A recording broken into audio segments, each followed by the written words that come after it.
Bam. After that lovely Avengers Endgame trailer, I was really, really like blown away. And you have Nightwing and JTH here coming back fresh off my birthday. We stayed up for probably a good no, good Lord knows 26 hours. Yeah, about 26 hours. My wife didn't like that. And don't make you're not special. Honestly, we only stayed up because Super Smash Brothers was released last night, not because of his birthday. Probably not. And then I was trying to watch All Stars, and then I was like, dead. And then Avengers trailer came out early this morning. I couldn't watch it until like 10 o'clock. I watched it. I was like, oh my goodness, man! If I hear jokes in that movie, I'm gonna be really mad. But we're gonna do a Cloud9 video for me since we couldn't do it yesterday. Oh, is that what we're doing? Yeah, after this one, but we have some news to talk about. So someone had commented that we didn't talk about Lourlo. Now, if I'm being completely honest, I'm not trying to be mean, but I didn't really think Lourlo was gonna get a starting spot. Well, he should have been over Solo. We kind of did forget about him. I don't think at the time that we made the top lane video, he was not on a team. He was essentially... He was just streaming at that point. He was already let go. He was on Golden Guardians, but he wasn't starting over Haunter, so I just assumed he didn't have a team. That was my fault, mostly.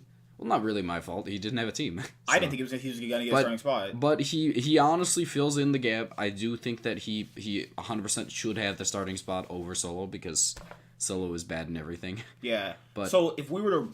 I'd put him at if you had... So if it was like top 11, then he'd be like... I would put him over Darshan, and I would have had him at 8th then. I would have put him at 8th. I think he's better than Darshan in most aspects. He actually does have the ability to play carry top laners, though I do think he's... And I think that no team has ever really facilitated that around him. He's had some pretty impressive games. Sometimes he's had some impressive games. I don't think he's terrible on tanks either, but I think the problem is that he attempts to be a carry that he's not, so... I think if he wants to improve his game, he needs to realize that he needs to facilitate more than he needs to be his own carry. Yeah, so that's where I would have put him.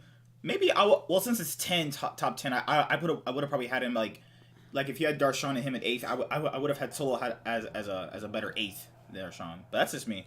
So Lourlo. And CLG did confirm their full roster, so Darshan will be starting, and Moon has moved to their academy team over Clutch Gaming. So. Well, I don't know what that means. I don't think that means anything, but I like the Wiggly move. I think he's going to be a good starter. I don't like the Darshan move. I'm really hoping they pick up Flame.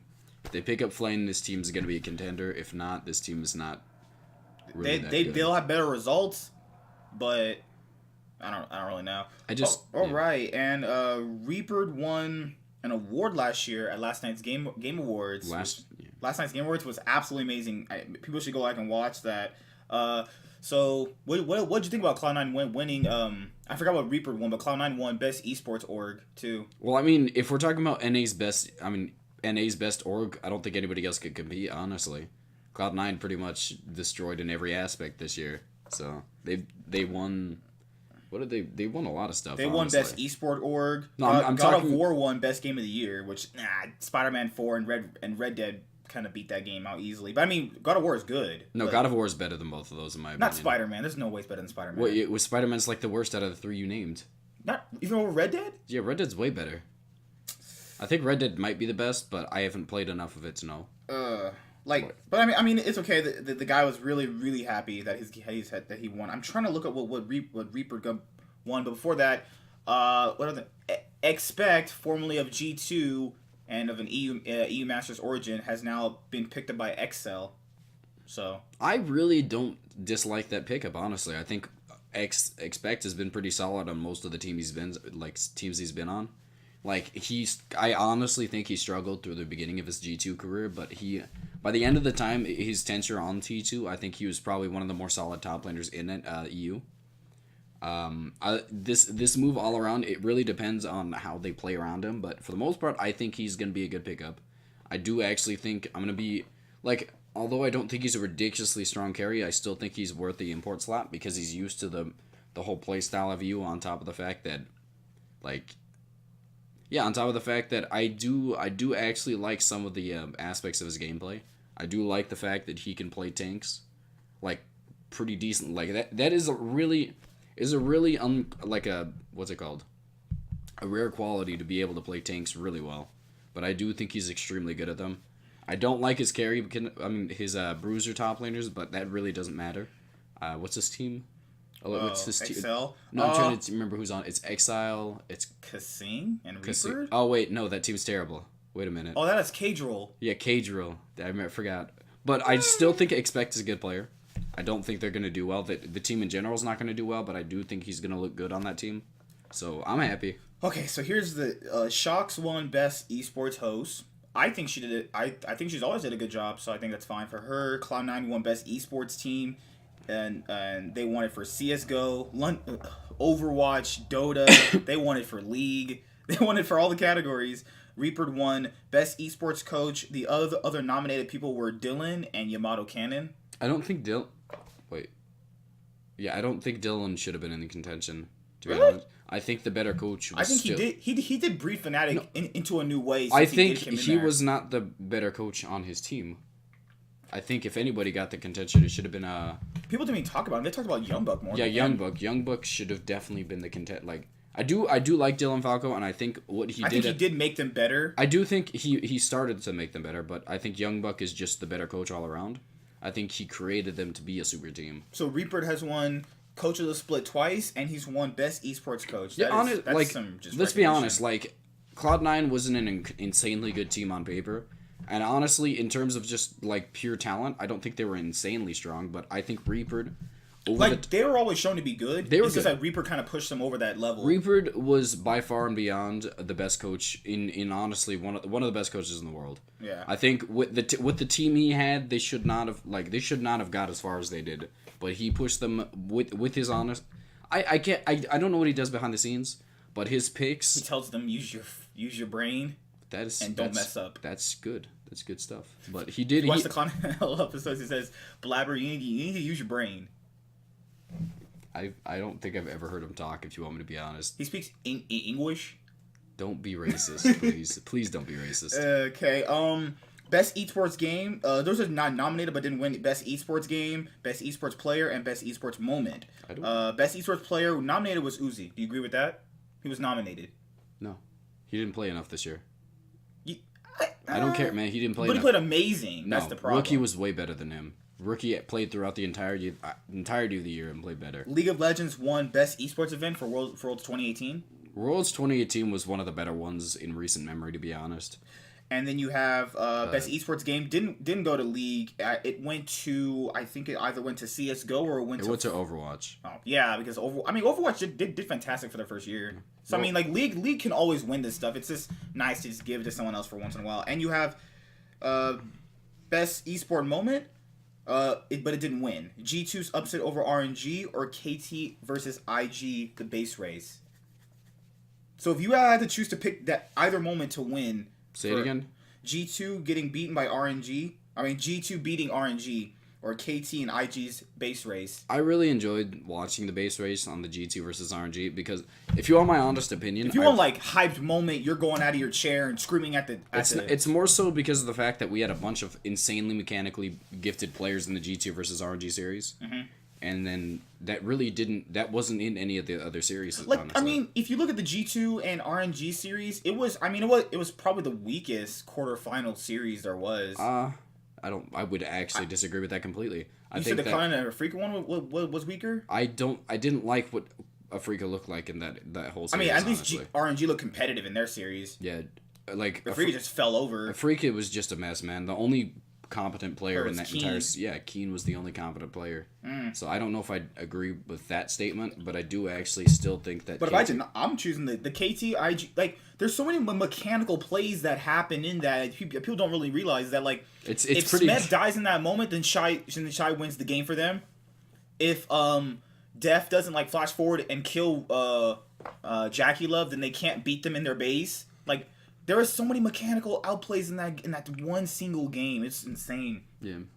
And then Shy's Fiora, like, oh my god, that base race has had, oh my god, like if you want someone over the top massive, like I would choose that, but upsets are fine. I mean, it's gonna happen. That's pretty much it for League. So Reaper's won that much. It's crazy. I forgot. Whipple won Rookie of the Year for esports player, but that's. If you don't watch other esports, you're going to be like, okay, did Whipple really deserve that over other people? I mean, you know what? People don't really know other rookies anyway, so I mean, that's definitely okay. No other categories. I mean, Overwatch won best esports game. That's crazy. That's stupid. Well, but okay. I think we're good on the esports world. Oh god. Okay. The new champion. You get a chance to play with her. I have not had a chance to play with her actually. In fact, I have to She plays jungle and she like murders people. I don't think she's good at that actually. She's very that people are playing.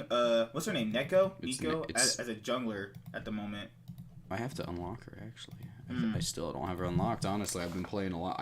I really haven't been home since she's been unlocked. So. What? NA Worlds 2021 should. That's already been confirmed, dude. All of the worlds. They're talking about putting it in Texas. Who cares? There's a lot of states in the country. We should not get it every year. Yeah. I mean. Alright, so that's pretty much it for the base news. We forgot. Kuro is going to Bibli Gaming. So he's gonna play with Amazing J actually. That team's not that decent, honestly. I want to stress that I think that Kuro is an absolutely good player now. I think that he's been progressive. Like a lot of people like to pretend that his peak was on Rock's Tigers, but for the most part, I think he had that a peak before that. No, his peak is right now. I think each year he's got progressively better to the point where I think at this point in his career, this is probably the best he's played. I'm really excited to see what he brings to the table. I still don't think he's a world-class mid laner. I really don't. I think he can compete against a lot of them, but maybe if he doesn't choke. No, not choking. More so the high-tempo mid laners still seem to make him struggle a bit. But for the most part, I do think he thrives against most of them. I think a downward slump he had was in like 2016 Worlds. This guy was kind of losing to Cure in the mid lane. That was really odd. No, the thing about it is, I think his best quality is definitely past laning phase. But beyond, like, his laning phase isn't terrible, but I think he thrives more on team fighting. He's one of the best team fighting mid laners in, honestly, the world. But he can't, as long as he doesn't fall behind before that aspect, then he's fine. And then now Trick is going to the TCL. Yeah, on the same team as what's his name, Gilius, right? Oh no, that's not the same team as Gilius. Why are all these random ex-pro players are going to the TCL randomly? They're not ex-pro players. These people played recently. I mean, well, six people that were on big name orgs are going to TCL. I don't know what TCL is offering them in TCL, money. First of all, has a lot of money. Let's be realistic. Turkey is pretty gifted in terms of just wealth. Like, maybe not. Yeah, it's weird, though. Supermassive is sponsored by Carl's Jr., man. Like, yeah. Carl's Jr. is huge. Let's, realistically, they're doing this based solely off the fact that they know that they have the money. They are pulling in a lot of talent. They lost a few good players in Snowflower and GB. I think GBM might have left. If GBM didn't leave, they're fine. But I think for the most part, the best team in the region is still Supermassive. I don't see them getting replaced anytime soon, but I don't expect. I really enjoy the fact that we're kind of building up the other regions now. I think that. Would you go out on your way to watch the TCL this year? No, I would not. I would not go out on my way to watch it. I watched some of the games, but I'm not gonna watch the what's it called? The regular season? No, I'm not gonna watch the casting of it. Oh, the people talking. I do not like the casters from the TCL, so I'm gonna have to watch it on my own. So. We'll see what happens. He said one time he turned off audio while watching it. I was like, how do you even do that? It's not human like. But for the most part, I do think the TCL is it's a stronger region. I think it's one of the best wildcard regions. I think that's between them and it's going to be between them and Brazil. I would think. You have direwolves that are. I would say direwolves never show up outside of Oceania. It's really terrible. I would say Brazil and Turkey are probably the best TCL. Wildcard regions, but for the most part. Yeah, that's only considering that Vietnam's not really considered a wildcard region anymore, from my technically my knowledge. Can't be considered that because of they get placed straight out of group stages. Play-ins into group stages. Okay, and a potential thing, JDG had leaked that maybe Levi might be going to the LPL. I still think he's not going to be the best Vietnam player in China, but I really enjoy that move. He should not be on an academy roster. He should be it was weird. He came to build himself up in English, and he was one of the better academy players. The thing about it is, after how much success he had the last year, there's zero reason one of the orgs should have picked him. There's no reason one of them shouldn't have picked him up, as a starter. There was a lot of struggling junglers last year, and yet somehow Levi doesn't get put into a position where he's a starter. Like, hey, he got to play at Rift Rivals. Oh, yay. But it just makes no sense to me why you would just leave him to die into the Academy League, man. He was just he was wasted potential. Yeah, I'm glad he's getting out of here. He sits back and look at 2018 and like... It was a wasted year for him. Maybe he learned how to speak English a little better, but that's pretty much all I could see. But how does that make you better if you never get to use it in the actual North America? I mean, English itself is a good language to learn. It's out of league, but this was not a good career move for him. I feel like he wasted an entire year just sitting. Maybe he learned some life lessons here. I don't know. That's the only thing I could hope. How to go to the beach and learn that NA is a for fun region. No? Haha. Ooh. But and I'm trying to look. I'm scrolling down as much as we can because we didn't post anything for like a day or so. So I'm trying to make sure I didn't miss absolutely anything.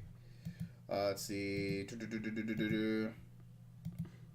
Caps released a video, an interview. He talked about he thinks he can go all the way with G2 over Fnatic, and he also thought that he thinks I think he said Origin he said was overhyped. Origin. Oh, Misfits. My bad. It's Misfits. He's basing it off the fact that people brought in Gorilla, and he doesn't.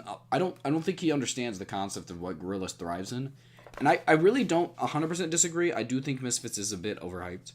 I mostly due to the fact that I think that Gorilla's strengths won't be showcased. If you mean overhyped in terms of like how they might perform, probably. No. I could see them not actually performing very well. What I'm saying is they don't. People see a big name like Gorilla and don't understand the kind of strengths he brings to the table, which are not going to be showcased on a team like this based solely off like. Gorilla is mostly like he's a good mechanical player still, so I don't think he's going to be bad. But his biggest qualities, like his best ones, are honestly playmaking and shot calling. Mm-hmm. He can do neither one of these teams in a team where he can't speak the language well. I don't think he can bring his best qualities to the table. The overhyped part would probably have to come from. I mean, I'm not trying to be mean, but it's gonna come from Soaz. No, I don't think Soaz is a bad player. No, but the overhyped part, if you're talking about just putting if you're talking about just being a prop, it's either gonna come from Soaz or it's gonna come from what's the mid laner? Febiven? Because Febiven has had issues with motivation. So has Soaz. Like, that can still be a problem. Like what if they start losing a lot and they're like, well, I mean, we're losing a lot. I'm just gonna not try. I'm gonna be honest. I don't like that excuse people throw out with motivation issues because I don't think that's prevalent. I think more so the team was struggling before he actually had motivation issues. I think more so all around. I think he might be a bad toxic. What's it called? He might be a toxic player to play around. But I do not think motivation issues are what brought him down. I don't think it's more or less toxic. I think people just use that a little bit too weird. Like when someone is just like, I think league players don't really they never really had a chance to deal with worldly people. Sometimes someone is not being toxic. Someone is literally just stating their opinion. Like someone stating their opinion is not being toxic unless it's like if hey you effing suck. That's toxic. Okay, let's think about it. If we do this better, we can try this in lane. He can go over here in jungle. Like that. That's not toxic. No. I think that people confuse the two a lot. Okay, well, you're extremely toxic. So let's go about it like this. If there's something that doesn't need to be said and it's not going to benefit your team in any way, you shouldn't say it. Just think of it like just think you're in a public place and you're talking not even just you're talking to somebody. Yeah, let's say like you real this person's not attractive. So you say, hey, you're ugly. What way that's toxic? No. In what way? If this say like, oh, okay, she can do this to look better, that's not toxic. You're honestly, for the most part, you're not going to be helping them. Yeah. They're not going to listen to you. Throwing out things like, hey, stop dying. All of these things toxic. That's not toxic. More so is that's not going to help anybody. I mean, yes, that's the truth, but more or less that's like it's more so that's going to affect that person's mentality. What more so they know what they did wrong, and if it's not going to help them improve, then it's not toxic. Toxicity more so is it's just unnecessary to say. Like if you tell your jungler, okay, you shouldn't have came into my lane at like what I'm saying 15 minutes in because you messed up a wave manipulation thing I did. That's not toxic. That's just I'm honestly talking about a pro play toxicity. I'm not talking about him saying, "Hey, you suck." More so as saying that he might not have the right attitude for most people to thrive around him. Mm-hmm. Showing a lack of motivation could possibly bring some like the team's like whole morale down. Yeah, it could. But I think it's more so his ability to socialize with his teammates. Yeah, because if he shows that he does not like his teammates, they're not going to play well. Yeah, because you got to factor in people don't understand. Esport players are the average people that's literally sitting in their house all day gaming. Are you really just gonna stop saying that, man? Like, I mean, a good majority of players said they've played in their house a lot. Yeah. So when they don't go out, when you don't actually interact with a lot of people, things that are not the normal to you are gonna be kind of off. But these players have interacted with hundreds of people, man. Like, they are Gorilla's been around for 2012. Hansama's been around enough teammates at this point. Feb's been around. You gotta H2K 2014 days. Like, you gotta stop acting like everybody is socially inept in some the people. League. Yes, but they may not show it, but they kind of are. No, you're kind of generalizing pretty much everybody in every situation. You're throwing the socially inept title around everybody. No, it's not necessarily the socially inept. They don't know how to deal with those situations because they never actually had to deal with them in general. They have. A lot of these people have went to high school. Like, the fact is that these people have socialized. You can't just blanket everybody and say they're socially inept, so it's okay. But these people are... these types of players not get along if they're losing? They don't get along based solely... Fevin has seen a lot of success, and he's seen a lot of failure, and I don't think he wants to go back to the failure. So I'm assuming it's just frustration on his part on not succeeding as much as he thought he would. I'm pretty sure Cap said Fnatic aren't overhyped. Fnatic are going in as... I mean, they're kind of the underdog if you look at it in terms of like mid lane. They're not the underdogs. Like, people still power rank them to win the entire thing. So I mean, I'm not power ranking them to win the split, but I don't think they're the underdogs. Yeah. Did he mention Origin? I'm pretty sure he mentioned Origin. But for the most part, I do think Origin is not Origin. Misfits is slightly overhyped. I like Gorilla as a player, but he's not going to thrive in this situation. I think that they could definitely, if things are not going their way within a couple of weeks, I could see them technically looking not as good as people predicted. But this is a team that because there are certain times you have super teams where it doesn't look as good in the first like few weeks, but right after they get through the little hurdle, they start looking amazing, and then you go like, okay, that's the reason why they're that good. Because that happened with Schalke. Remember Schalke started out like that? Schalke started off like really bad, and then it was like, okay, this is why they're actually really good. Because you factor in, once that team actually starts doing good, everything on paper starts coming back to truthful. So, if I wanted to put G2 over Misfits in my power rankings, which I'm still struggling to do. So I don't have enough. There's no reason anybody should put G2 in the top 2 right now. I was gonna have them top 3, but I don't know what place I'm gonna put them yet. Well, the thing about it is, Perks has not shown anything in terms of ADC skills, so we don't know. Yeah, I'm not gonna put him anywhere towards the top. Highlight videos: Perks best ADC in the West. Those videos are hilarious, and that's pretty much all the news, unless you have to go over anything else Cap said. I don't really pay attention to what Cap says, to be honest. You think that he can go all the way with G2? I mean, it depends. It really depends on how good Perks looks on ADC, so I don't know yet. See, that's a big gamble. Like, if that doesn't pay off, you're like, wow, this is gonna suck. They got rid of their ADC, so for the most, like, if it doesn't work out, this is really, really bad. They're stuck with it. And, I mean, role swaps can work. It's just depending, like, he doesn't have to be the best. He just has to be a good ADC. That's true. Like, you don't have to go out and just be the best. Like, I'm not saying he has to be at least competent enough to beat. If you want to be world class, he needs to be a really good player. I'm sorry, he can't just be good enough. ADC is a role that you 100% have to have a superstar. Like, how would he ever compete with Jackie Love if they ever played against each other? Like, stuff like that. So gank him once and then Jackie Love just kind of freaks out. Jackie Love is really mentally fragile in terms of just if he's not doing well. But he's one of the best in terms of when he's playing well. He's one of the best ADCs in the world. Okay, that's pretty much all that is, and we're gonna be Levi. Also, what team would Levi thrive on? Actually, if he's going to JDG, dude. If he's going to JDG. Well, what if he went to like RNG? He's already confirmed, man. He doesn't need to go to a team that has 7 junglers. Oh, God. It's not confirmed, but more so it's been said that if he goes to a team, it's gonna be that one. Yeah, he's not rumored to go to China. He's rumored to go to JDG. If that rumor falls through, then he's probably not even going to China. Yeah, but JD's in China. Yes, it's more so the team than the region. Do you think Professor Wong's pockets are deep? I don't know who. Oh, is that the dude from IG? Yeah. I don't. I say he owns movie theaters. He's rich, man. He's a billionaire. God, billionaire Wong. All right, he says he's gonna school the kids. Okay. Well, I think that's pretty much it. So yeah, we're gonna cover Cloud9 for my birthday, and we got a lot to go over. Why are we covering Cloud9? Because you owe me a present. I got you a present. It was like $100-something, man. And you know what? I tried to get you a present. You said refund it all. All right. I did not, but that's it. I think next we're doing something, so whatever. JTH. Don't do that hand thing.